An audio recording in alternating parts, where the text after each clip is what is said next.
I think that a lot of couples think that conflict means there's something wrong with their relationship. Yeah.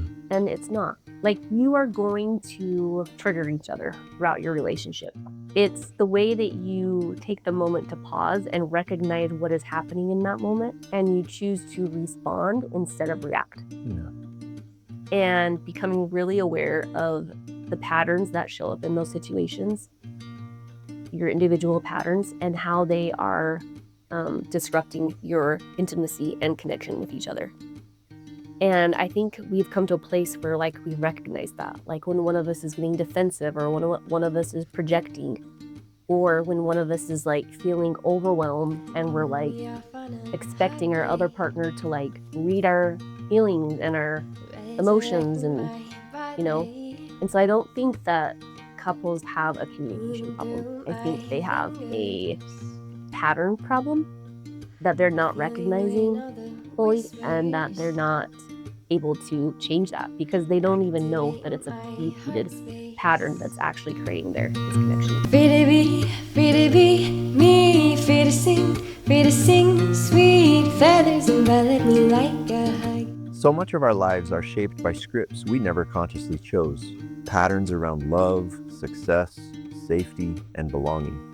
And at some point, those scripts stop working. What once protected us starts to limit us. Safe to be Seen is a space for honest conversations about that moment, when your body knows it's time for something new. We talk about what it means to build safety first, so growth, intimacy, and expansion don't come at the cost of yourself. This podcast is about updating outdated identities, softening survival patterns, and learning how to stay present through change.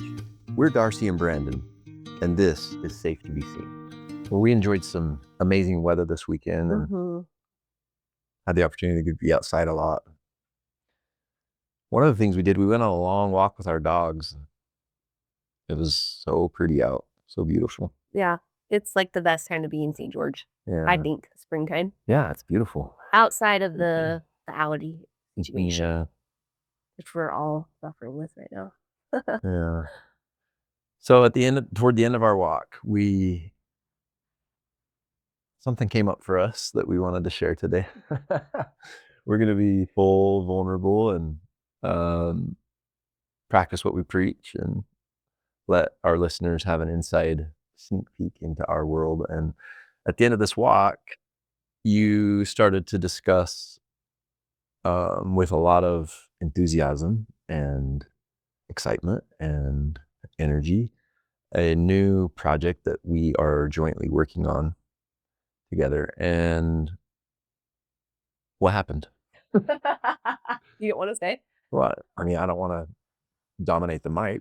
You can talk. Why don't you tell your side of the story?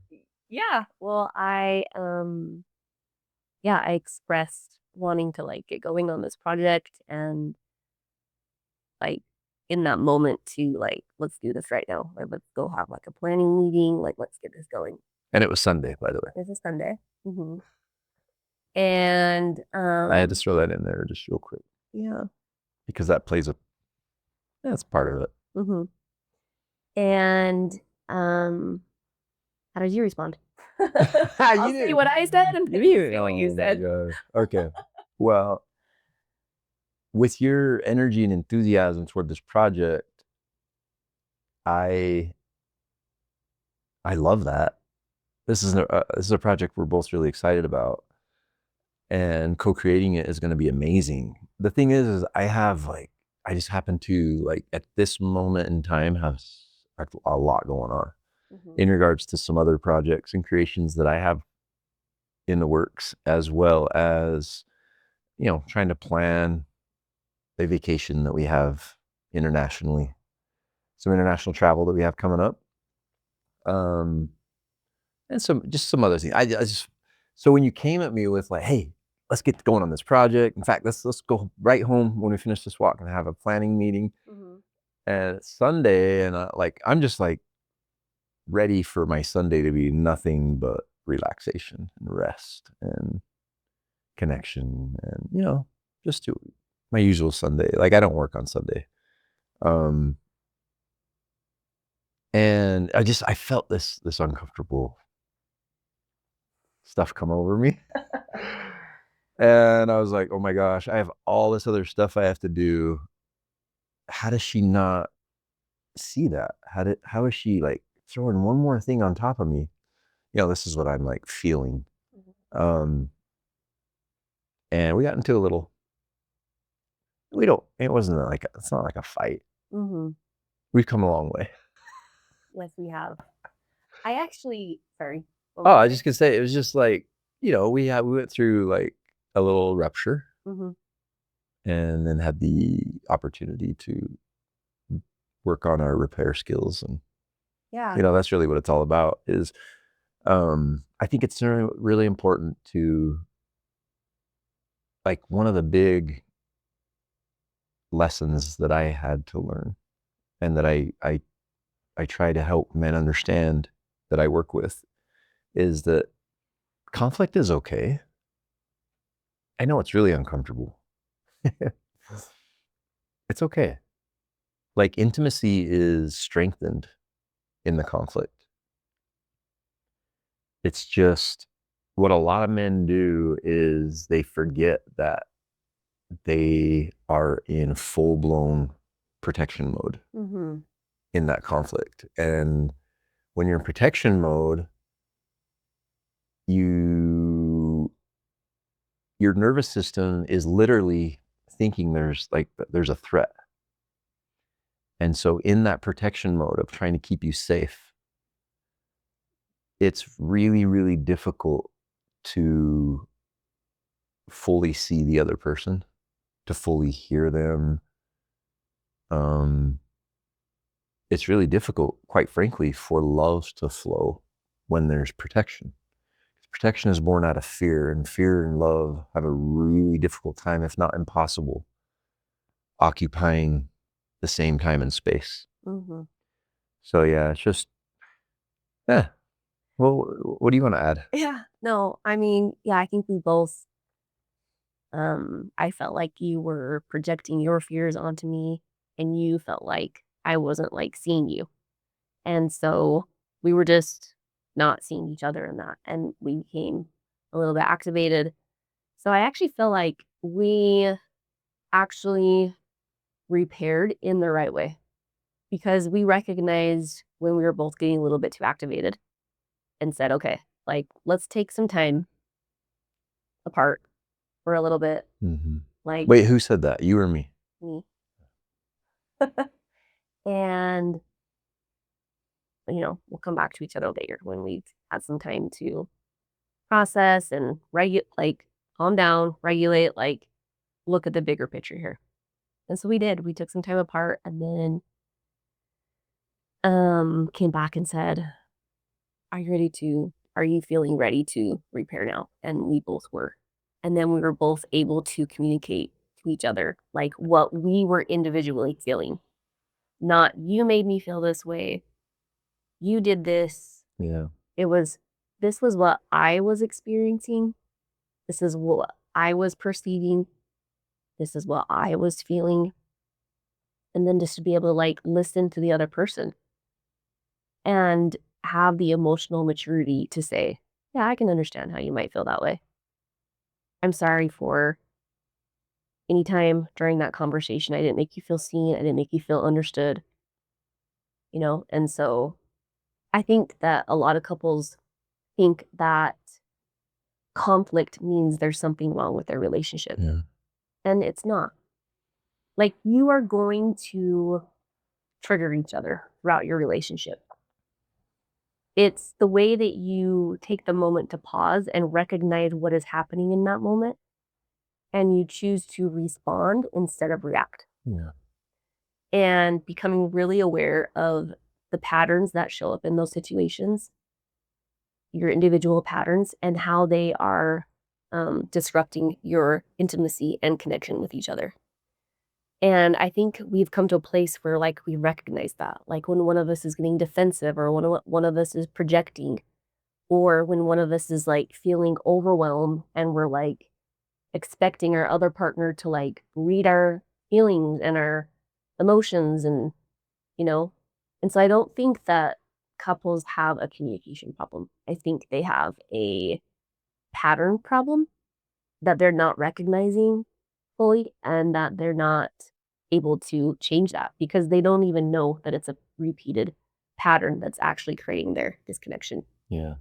And so today we wanted to talk about like what are survival patterns that people individually carry that are creating that are disrupting deeper intimacy in relationships, and how to, if we had time we can talk about like how to interrupt those survival patterns. But I think all, like you talk about like toxic survival patterns, I think all patterns are toxic because they're disrupting your life in every way. Protective patterns, you mean? Yeah. Yeah. Survival patterns, they are all toxic. Mm. They not only are affecting your intimacy, they're literally affecting your health. Yeah. You know, people talk about having autoimmune or anxiety or depression or all these symptoms that our bodies are expressing. And like regulation is a part of that process, but you don't stop there. Once you feel regulated, that's when you work to rewire the patterns that are creating your reality. And I think that's where a lot of people get stuck in self-development and in healing. And there's such a big like talk these days about regulate, regulate, regulate. And yeah, that's a big part of the process. But if you just stop there and continue to live inside the same survival patterns, nothing will change. You might feel calmer, but Mhm. your reality really won't change. So I think it's important to start by naming like what even is a pattern, a survival pattern. How would you define a survival pattern, Gabe? Well, I look at it as a mechanism or a method or a way by which a human being has adapted to certain stimuli, certain circumstances, certain people, certain environments, whatever it is, in order to protect. And I view it, Darcy, as like these survival patterns, these toxic patterns that show up in relationship over and over and over again. Like, it's funny, you know, you see, it's like when you see I don't know, like a 70, 75-year-old couple, like a couple that's been married probably for like 50 plus years. And you see them getting up, you know, like my grandparents, you know, seeing them getting little spats, little arguments, these little things that, you know, they're just, you can tell they're just like pushing each other's buttons. And it's so funny. Like some of them just live on forever. Like keep repeating the same argument. Yeah. Or the same pattern, whatever it is. But what I'm saying is I look at it, Darcy, like, you know, imagine a young warrior going off to war. Well, when he goes, he has the imminent threat of death. Swords, spears, arrows.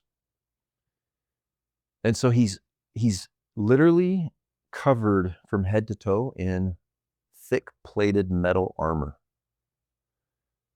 That's great. Like it's hard to move in. It's hard, like he can't be as athletic and nimble and mobile as normal, you know, without it. But that's okay. That's the trade-off. The trade-off is I don't want to catch an arrow in the heart. So I'm going to wear this huge breastplate, you know, cover my heart.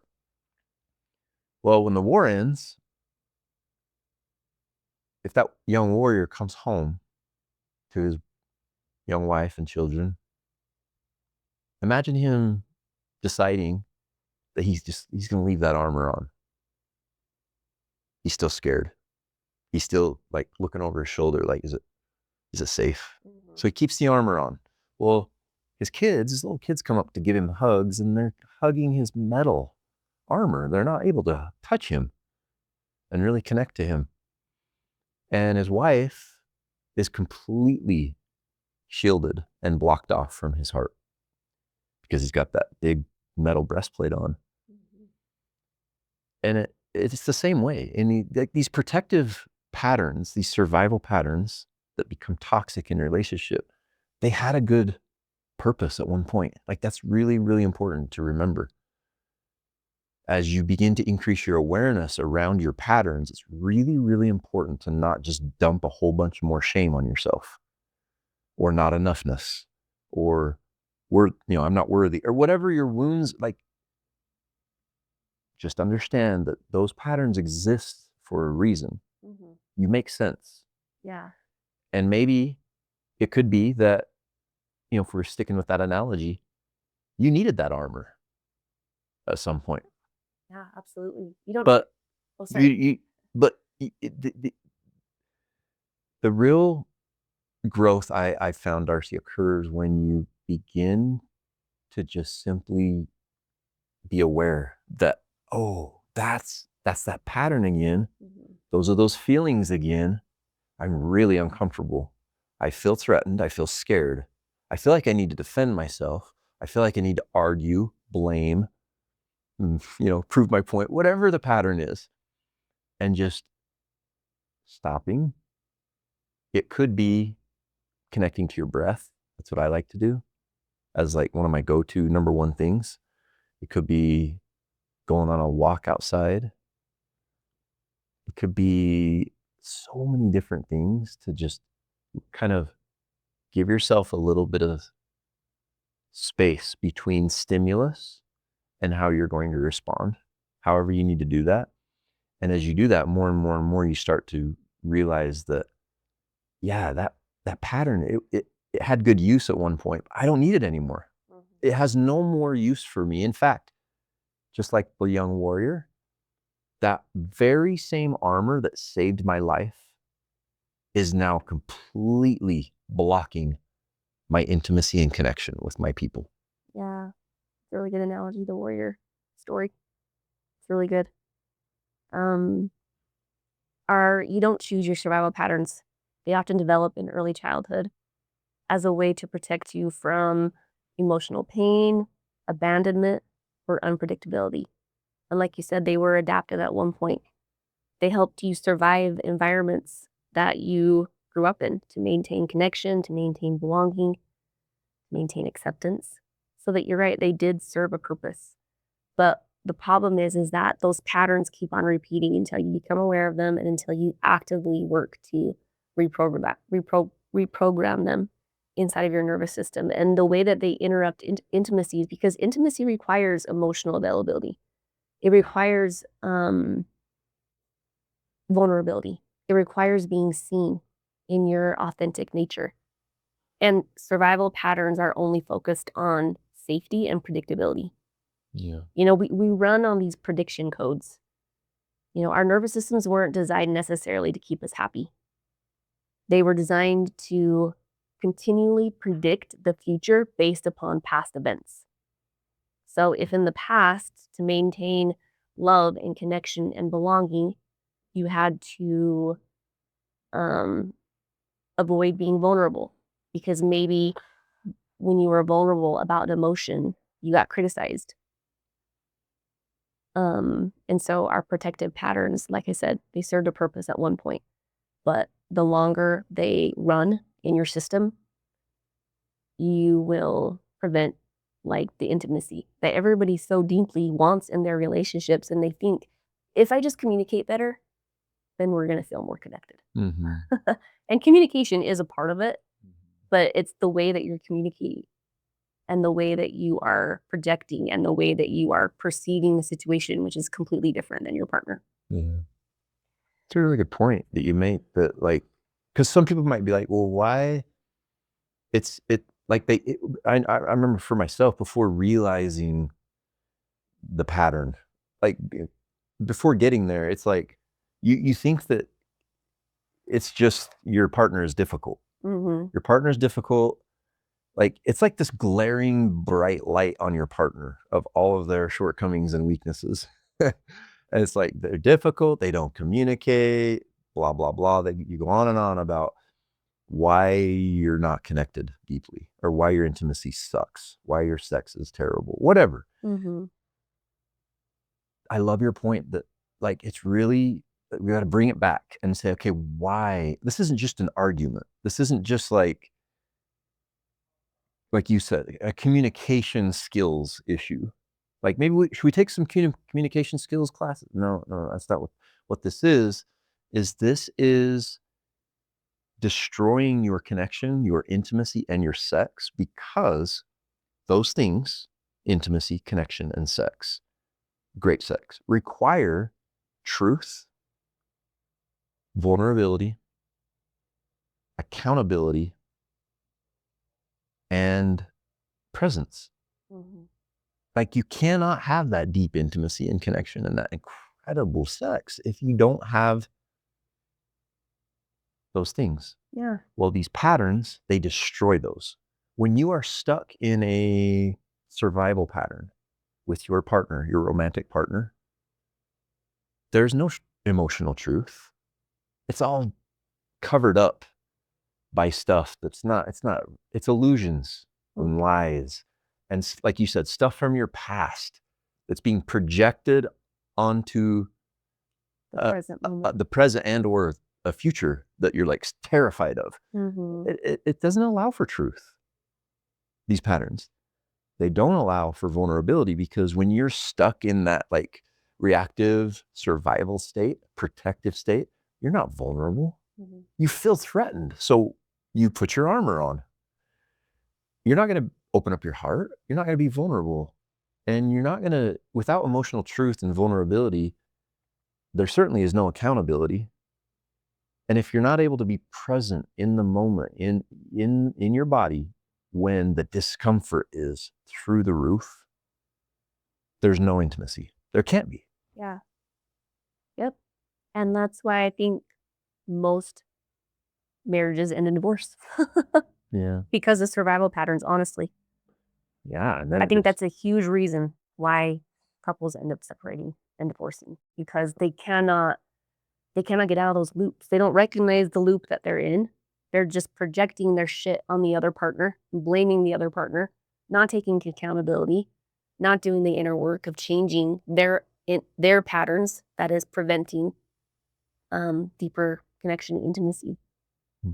So you want to start off by talking about one of the patterns? Yeah, I'll talk about one that I see showing up all the time in men, and including myself, and that is exactly what happened yesterday on our walk, and that is defensiveness. I think that defensiveness is just like, it's like the first line of defense. It's defense. It's the first line of that protection, where you feel attacked, you feel criticized, you feel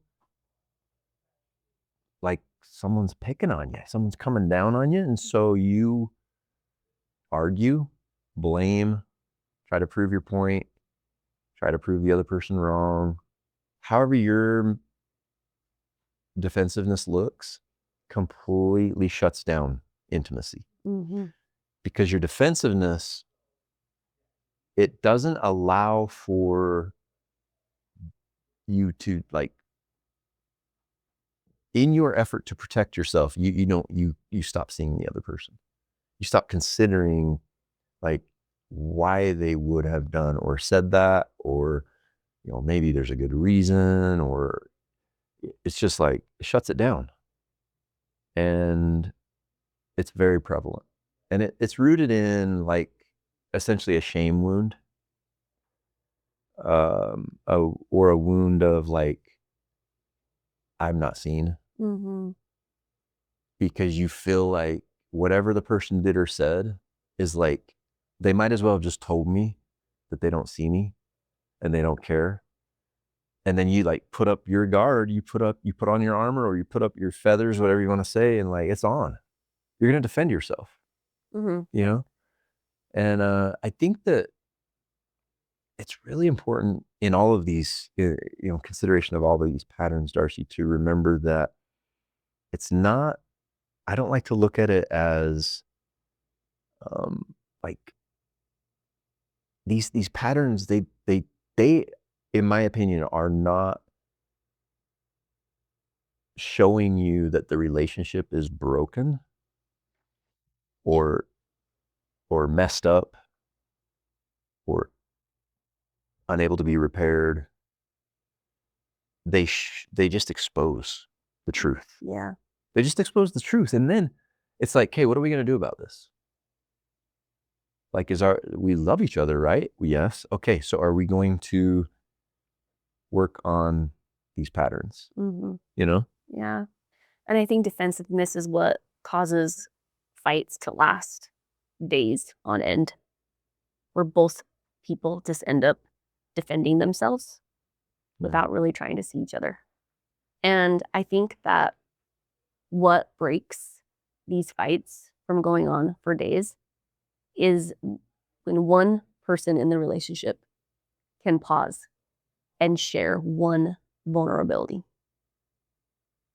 That kind of like breaks down the walls and softens it when one person can just start it off by sharing a vulnerable truth.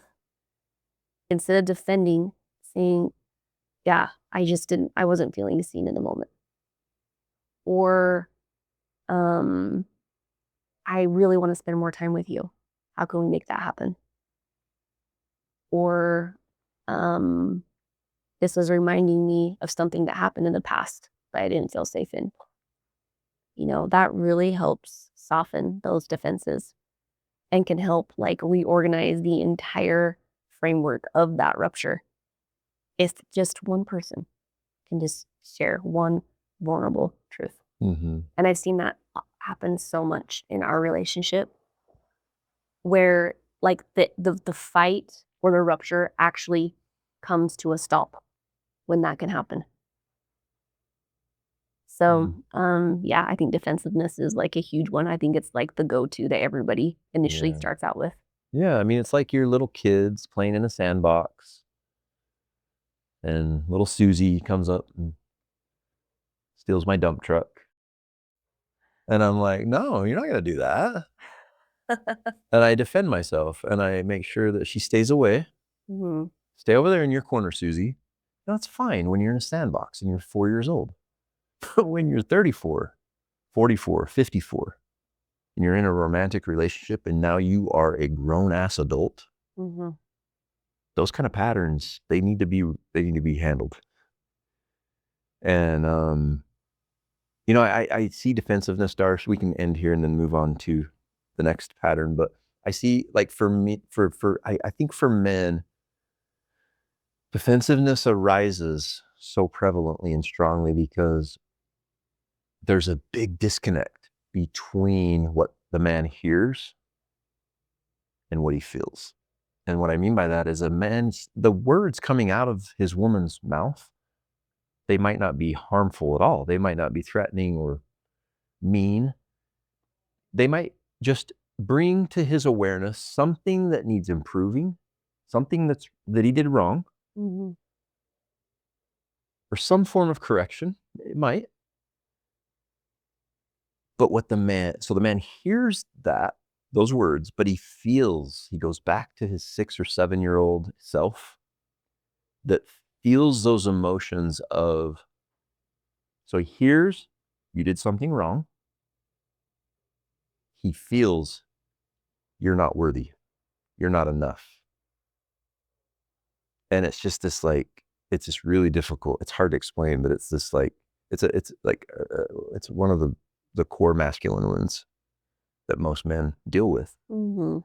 Is the shame wound, the not enough wound, and defensiveness is his like go-to pattern to protect himself. Yeah.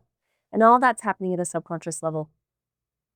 Like all of our patterns, our beliefs about ourselves, our beliefs about the world, our emotions, that's all at a subconscious level. And the subconscious makes up 95% of our behaviors. That's what's creating our reality. So you may react in defensiveness and not even know why. Not even know why you have a core wound of not Yeah. feeling enough. Yeah. That's where that deep inner work comes in. Yeah. Of if you're not able to recognize that on your own, then hire somebody to help you recognize where that core wound came from, because that really helps soften it and helps reduce shame. And it just helps you understand yourself better. Yeah. We're programmed.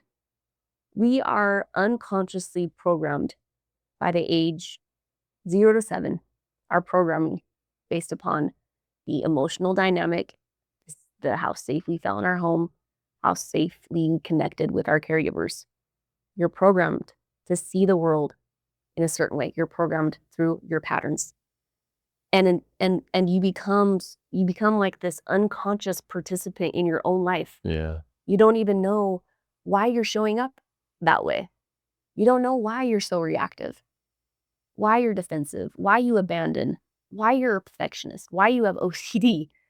You just think, I guess this is just the way that I am, And becoming a conscious creator of your life, where you're conscious of, this was my internal programming, this was my conditioning, this is the way I was domesticated, these are my patterns that I developed to maintain love and connection. I'm aware of those now.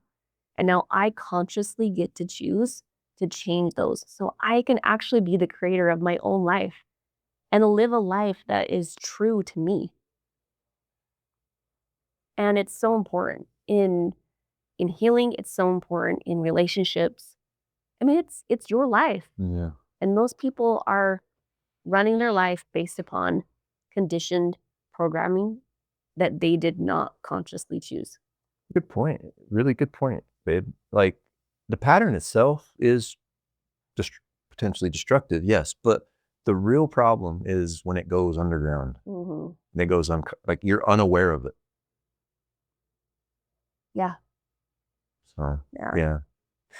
What's a survival or protective pattern that you can think of that you want to talk about? Yeah, I want to talk about self-abandonment.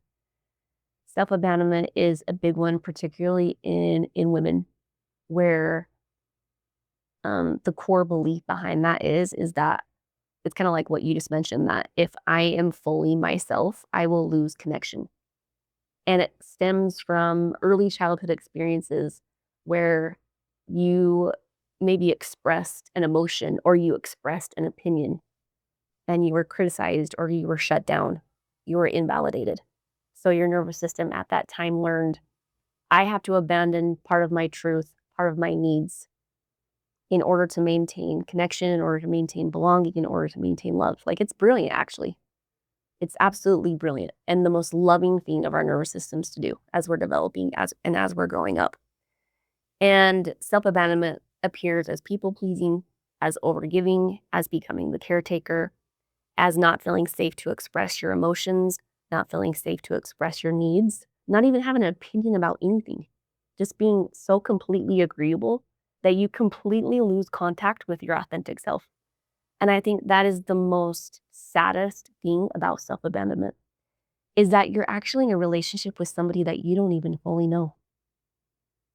Because you're only seeing them through a filtered lens of their approach at maintaining connection with you.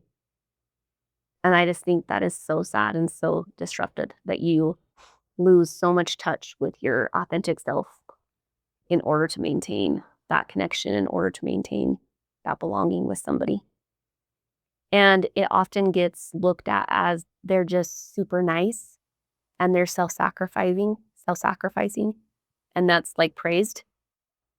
And so it like continually repeats because it's like, oh, I'm getting like approval for this. I'm getting notice for this. I'm getting love for this.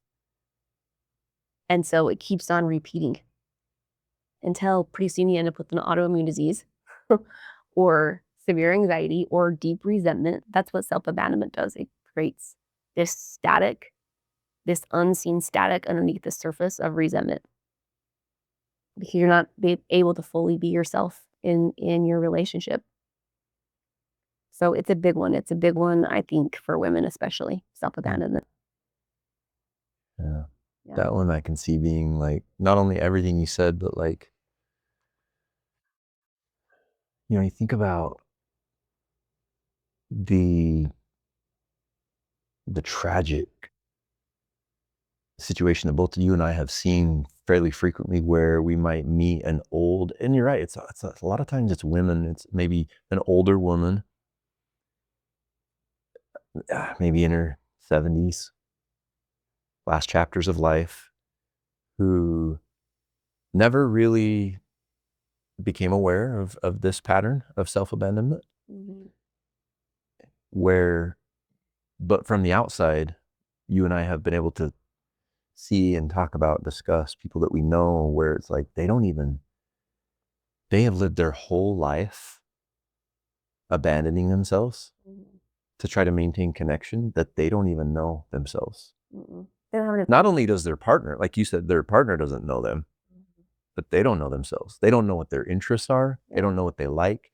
They don't know what their dreams are because they have devoted their entire existence to other people. And that like the world applauds that as noble, as service, as love.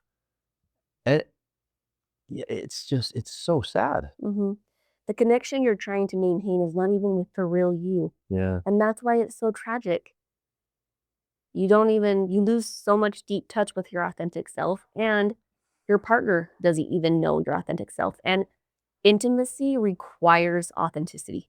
Mm-hmm. It requires the real version of you showing up. Yeah. You have to. Truth. You have to have truth in order to have deep intimacy. And so it blocks that. Yeah. That's how it blocks deeper intimacy inside your relationship is you're not even the real you. Your partner doesn't even know the real you. It just becomes so performative. Yeah. And neither of you know it really And most of the time. You're just stuck in it. Yeah. Yeah, I've said this before, but I hate it when people say stuff, praise women for being self-sacrificing. I hate it. I think it's so damaging. And I think that if you go into a relationship expecting your wife to sacrifice all of her needs, sacrifice all of her desires, sacrifice all of her career ambitions, sacrifice her very being in order to please everybody, in order to make sure everybody's happy, like the emotional labor of managing that type of environment in your home is exhausting. To make sure everybody's happy, to feel responsible for everybody's emotions, you lose so much touch with your own essence and your own being. And real intimacy does not require that. It does not require you to self-abandon in order to maintain love. Real love lets you be who you are. Real love lets you express your needs without fear of the other person judging you or wanting to disconnect from you. Real love applauds you in your ambitions. Real love doesn't expect you to manage each other, manage each other's emotions. That's not real love. That's management, that's performance, and that is protection. Mm-hmm. Yeah, we really got the wool pulled over our eyes by the world on that one. Like that's what we're indoctrinated and conditioned with all that stuff from the time that we're born, through music, through media, through even like our own, the people in our lives who are supposed to be modeling this stuff for us. Like we're shown and told over and over and over again that if you love me, you will sacrifice. Like you will give up something of yourself for me. It becomes so transactional. That's not love. Exactly. I mean, it's like, I know obviously there are scenarios where that might come into play. Like, gosh, it's like someone needs an organ transplant or something like where you're like literally giving a chunk of yourself to someone for their good. Of course, that's beautiful. But yeah, in this way, in this unconscious pattern of like trying to gain acceptance and belonging and love and doing it all while just completely self-sacrificing and self-abandoning, that's not good. It's not, and it's unfair to your partner too. It's unfair to them because they don't even know the real you. Yeah. And it's no wonder women carry 80% of the autoimmune disease in this world. Yeah, no kidding. It is no wonder. Well, not only on top of the societal and cultural conditioning in this regard for women, barefoot and pregnant, cleaning, cooking, taking care of all the kids, making sure they're happy and healthy, and making sure the husband's happy and healthy. And but on top of that, the religious influence that we had in Mormonism. Yeah. It's like, it's incredible that you women can break free from that and like find yourself and be like, no, this is me. This is what I want. This is my life. Yes, I am full of love. Yes, one of my most beautiful, sacred roles and titles is mother and wife. But guess what? I also have a life to live. Yeah, that was a big part of my story. But yeah. Like I definitely felt like my role was to self-sacrifice in order to make everybody else happy, in order to support everybody else. And you were always awesome about like supporting me in my dreams. And like I never felt like I had to self-abandon in that way of like not wanting to pursue. Like you were the one who was like, no, you're graduating from college. You know, you were the one that took a job at a meat market for a summer so that I could finish my internship.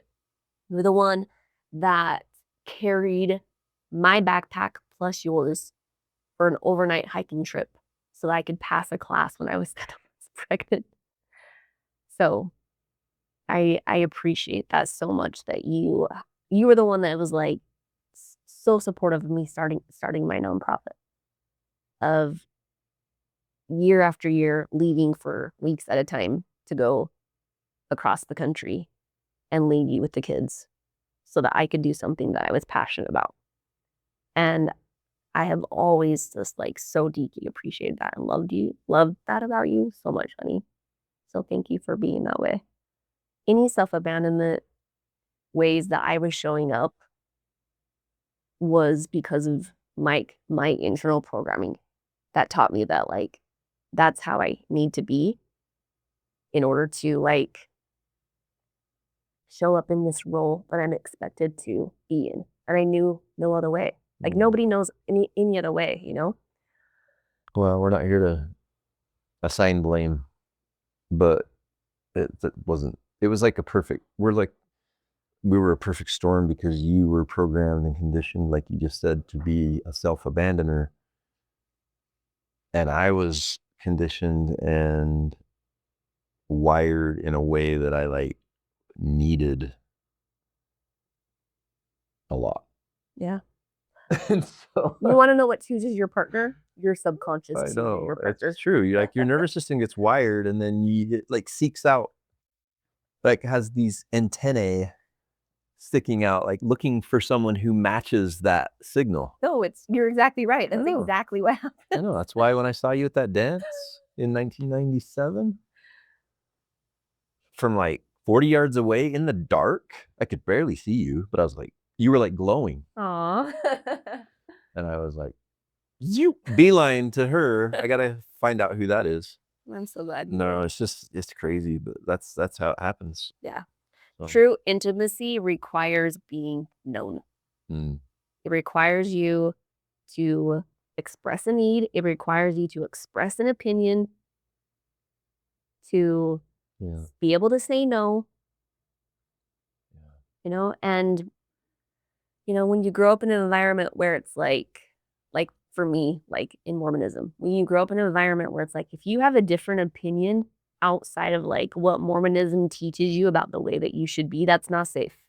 Yeah. So that's where you get programmed. I'm not saying this is how it was necessarily in my home. Like I felt safe voicing opinions and sharing my emotions with my parents. But I did get that conditioning in the religious context of like, don't go outside this box of like what we're teaching you about what it means to be a woman and what it means to be a mother. And heaven forbid, don't like disagree with the doctrine. Yeah. You know? So or the leadership. So you learn like, okay, like this is what I need to do to maintain belonging. Like, yeah, I'll disagree with all that you're saying. I won't become a critical thinker and think for myself. Yeah, you just shut all that down. You just shut it down. But it overlaps in other areas of your life. Yeah. So we can go on and on about the patriarchy, but let's do that another episode. Okay, we better move on. Before we go on, I want to share a resource with you. Many people ask me how to actually start working with their nervous system in a practical way, especially if they feel stuck, anxious, or disconnected from themselves. So I created my somatic repatterning audios as a place to begin. They're designed to guide your body into safety and help shift the patterns that keep you looping, not through force, but through real embodied change. If that feels supportive for you, the link is in the show notes. Okay, back to the episode. I've got emotional withdrawal because the ones I picked are, they hit close to home for me, but they're also they're survival patterns that I see like all the time in men. So emotional withdrawal is simply, you think about, let's just go back again to a little boy who maybe got his heart broken in some way. Maybe let's just use the sandbox. Susie comes over, steals my dump truck in the sandbox, and I start throwing a temper tantrum. I start screaming and crying and kicking, and my mom comes over. This is, of course, hypothetical. Mom, this isn't, I don't know if this really happened or not, but my mom comes over and says, Brandon, big boys do not cry. Mm-hmm. In fact, why don't you go sit under that tree for a little while over there until you can stop crying like a big boy and come out like a big boy and be ready to, stop being a girl, stop being a wuss. All these things that we're told as boys. Yeah. Or I hear from dads calling their little boys pussies. Yeah. Like, that's so harmful. Yeah. And hurtful. It's like pretty soon you've got a boy who realizes very quickly, because he's smart. Mm-hmm. Oh, okay. Well, I see, obviously, in order for me to maintain connection with these people on whom I depend for my safety and my protection and my food and my clothing and everything else, I have to shut down my emotions. I have to disconnect completely from my heart. And guess what? That doesn't go away. Mm-hmm. So you go throughout your life, that boy turns into, at least physically, a man, enters into a relationship of some kind with a woman, and he's not all of a sudden going to flip a switch and be like all lovey-dovey, open heart, vulnerable, authentic. It doesn't happen that way. Like that man is still a little boy emotionally. A little boy who is terrified, a little boy who was told that his emotions were not accepted. They were not okay. They were too much. And on top of that, he was called all sorts of names or pejoratives that were like demeaning, or like we're supposed to like throw shade on him in some way, like something was wrong with him because for having emotions. Yeah. You see how like men have a terrible, like, I feel the work that men must do to be integrated and initiated and like to live a life that is truly aligned with their heart and their soul it's hard. Yeah. Because it's just too easy for a man to, so conflict comes up in a relationship. What we're talking about here is a man who goes silent, who maybe even like literally leaves, like just can't deal with it. Mm-hmm. Or you might deal with a man who, there's an interesting twist here on this one, Darce, and that is that the world does accept very, very, very openly one emotion In men? from men. Do you know what it is? Anger. Anger. Yeah. For a man to show anger, that's okay. Mm-hmm. That's totally acceptable. It's expected. So, We see it we see it on the roads. mm-hmm. We see it all over the place, everywhere. Sports. And it's like that anger that's being expressed by that man, Mm-hmm. it's really, it's in disguise.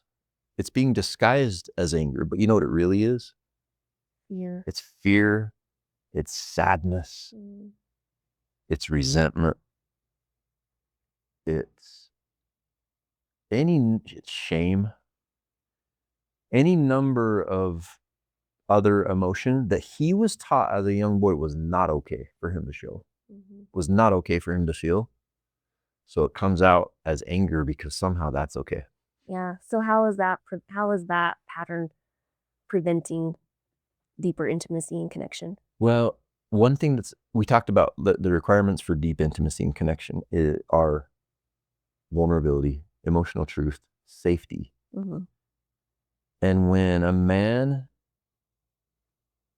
shuts his heart down, disconnects himself from his emotional truth through silence, through whatever means, or maybe through excessive use of anger because it's actually disguised as those other emotions, like I said. There can be no safety in a relationship. There's no vulnerability. At best, there will be no vulnerability. There will be no truth because he's not connected to his truth. Yeah. So But at worst,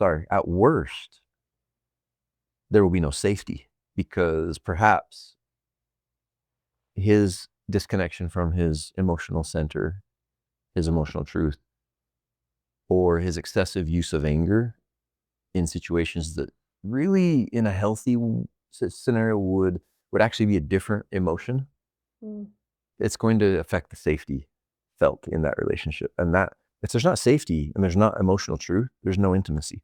All right. So I have another question for you. Am I being quizzed? Yes. Okay. I don't know if I've like ever gotten quizzes. your perspective on this. I have my own opinion, but I'm curious like what your perspective is.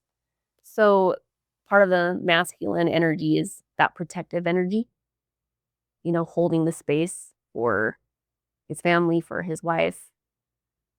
And I think part of that, an attempt to like being the protector, being the strong one, is okay, it's my job not to show fear. It's Yeah. not to show sadness. It's not to show vulnerability because then it's going to make the people in my life that I'm expected to protect not feel safe.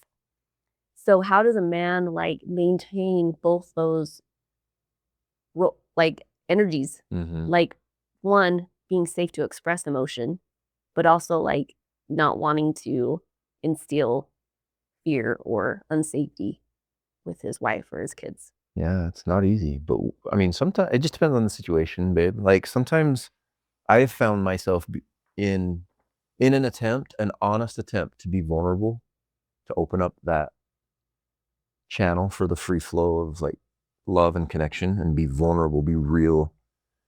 I've found myself oversharing for sure. I think there's over vulnerability. Yeah. And what I mean by that, I don't mean keeping secrets, especially from your partner.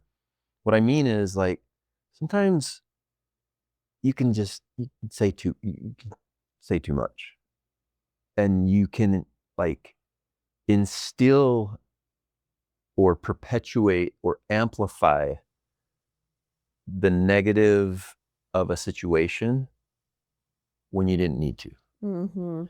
So no, it's true. Like a man doesn't. It's this catch-22 that men deal with, Darce. It's men, like we want to be real, we want connection, we want intimacy, but we've been wired and conditioned that the display of any kind of softness or emotion other than anger makes us weak. Yeah. And so I don't know. I don't have a definitive answer for you. I can tell you that I try to be in a place where I am in really intimate and sacred relationship with my own fears. Because I find when I'm in that space of I'm aware of my fears, very aware, but I welcome them. I welcome them and I see them as teachers. I'm not trying to escape them, numb them, distract from them, pretend they don't exist, or let them get the better of me in like derailing me from my mission. I try to just like they're there for a beautiful reason. And I think when you're in that space as a man, it's not that you don't have fears. You're a human being. But when you don't try to push your fears away, I think you're in a good spot to know how to deal with them. I think you're in a good spot to know when to share about them with your people. Yeah. Does that make sense? Yeah. Yeah. I think too that I think you need to consider the audience Like Yeah. you share way more emotional truths with me than you would with the kids. Yeah. Because for obvious reasons. Yeah. They're not developmentally ready to be able to really be able to experience that and feel safe yet. Mm-hmm. So I think consider the audience. Like I've had some people come to me like in awful divorce situations who like tell everything to their kids. Yeah. Like don't do that. Yeah, you got to be wise with your Don't vulnerability. involve your kids in that type of drama. Yeah. You are adding to the traumatic situation and what it already is. Yeah. So consider the audience. And I would also say that your kids need to see you. They need to see an example of how to manage your emotions. And if you're not able to like express them and manage them, how are they supposed to learn how to do that? Right. They're learning from you of how to feel, of how to express. So I see nothing wrong with being able to communicate to your child. You know what? I was feeling sad in that situation. That made me feel sad. And then to be able to see you properly and in a healthy way express that sadness. Yeah. Even like that situation made me upset. Like I was feeling a lot of anger over that. And then to let them see you, especially as a man, a healthy way of expressing that anger. Like, can you imagine what that would do for kids? To not only one, feel safe in their bodies, to feel their emotions and to express them, but to have a healthy model of how to be with their emotions in their body and how to express them.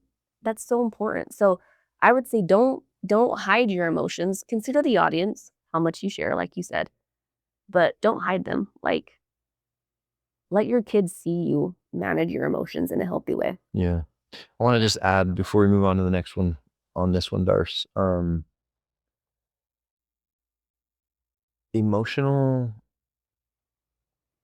shutdown or withdrawal in a man is oftentimes, it can look like he's got it all put together. It can look like he's stoic, cool under pressure, calm in the storms. But that it can simply just be he's completely disconnected from his emotions. Mm-hmm. You know what I mean? Yeah. So I just want to add that, like, it's complicated. You know, men can be so disconnected from their heart, but yet be praised by the world as like stoic and being able to hold it all together when things are, hard.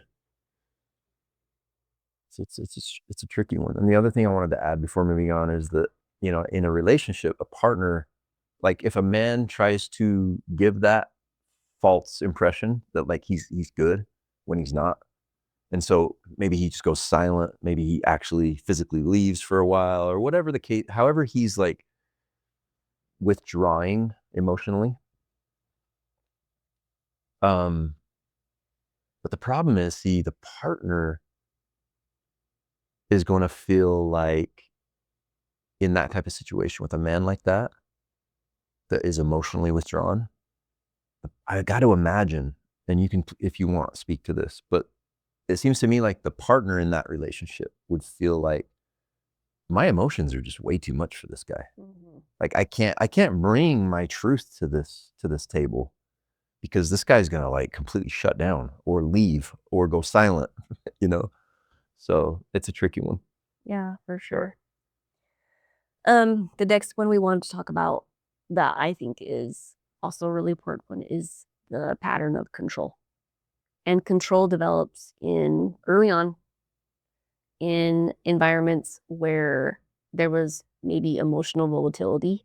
Things were really unpredictable. And so you become really hyper aware of situations. And it's like you're trying to manage outcomes before they go wrong. And so you develop this pattern of wanting to control. And that can look like trying to control your partner's emotions, trying to control everything in your home, becoming really OCD about behaviors, correcting people frequently, micromanaging.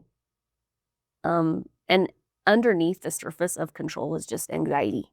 Control is the nervous system's attempt at calming the anxiety, but it's just creating more anxiety.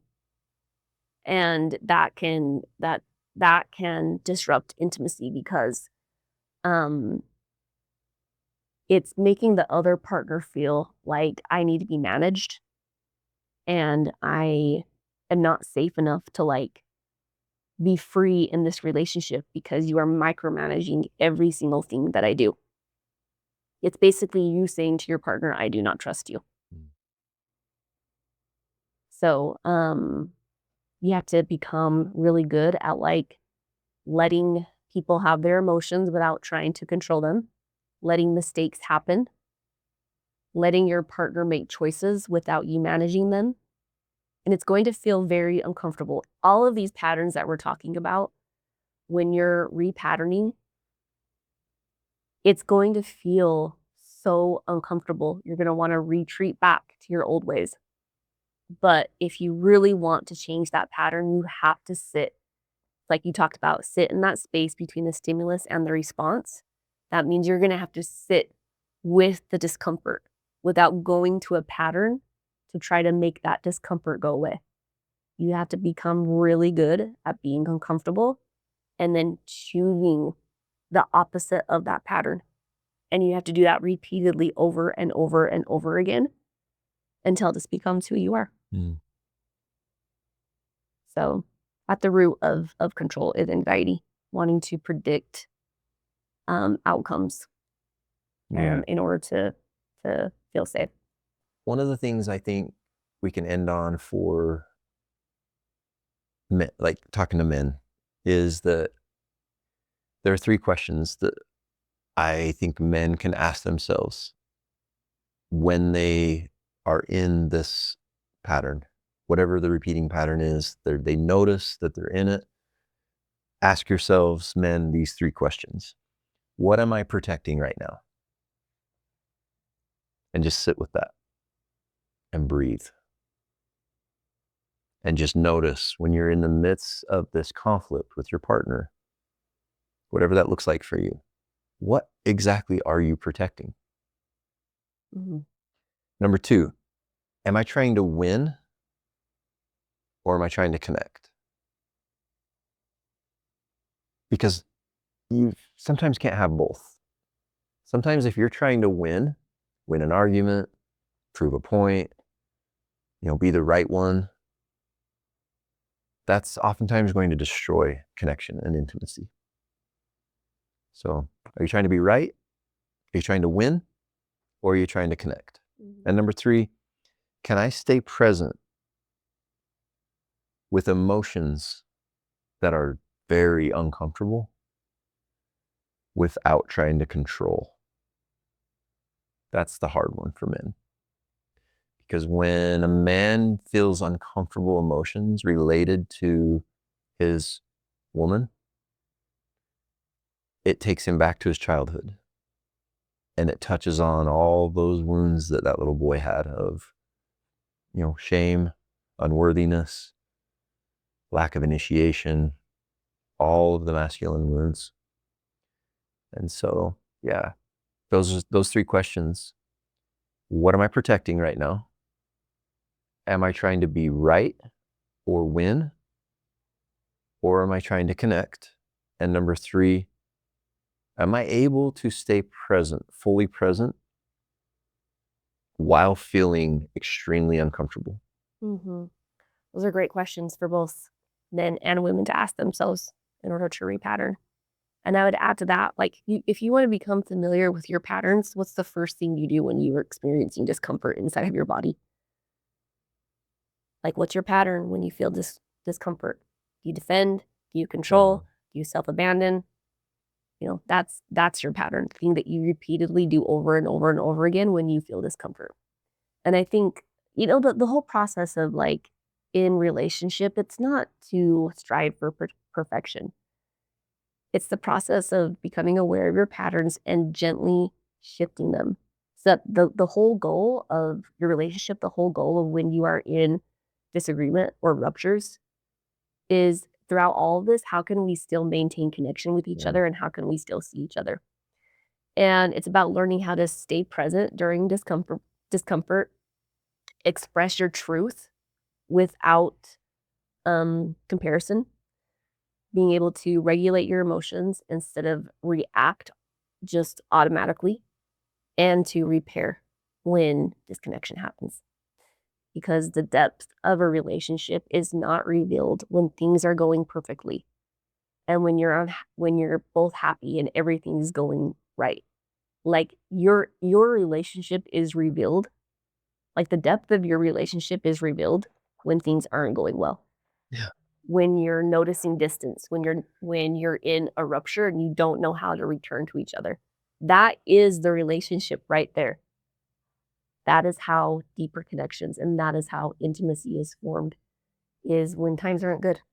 Yeah. So true. You know, Darce, men rarely, I think, shut down because they don't care. They shut down because they don't know how to be with those emotions. Yeah, they were never taught. They were never taught. Like, Mhm. they make sense. Men make sense. I know we've got our issues. We've got a lot of work to do. But it's not that we don't care. It's that we weren't shown. We weren't modeled. We weren't taught in most cases how to sit with and properly live with discomfort. I don't really think anybody, to be honest with Yeah. you.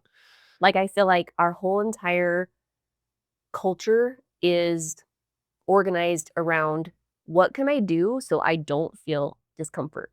Yeah.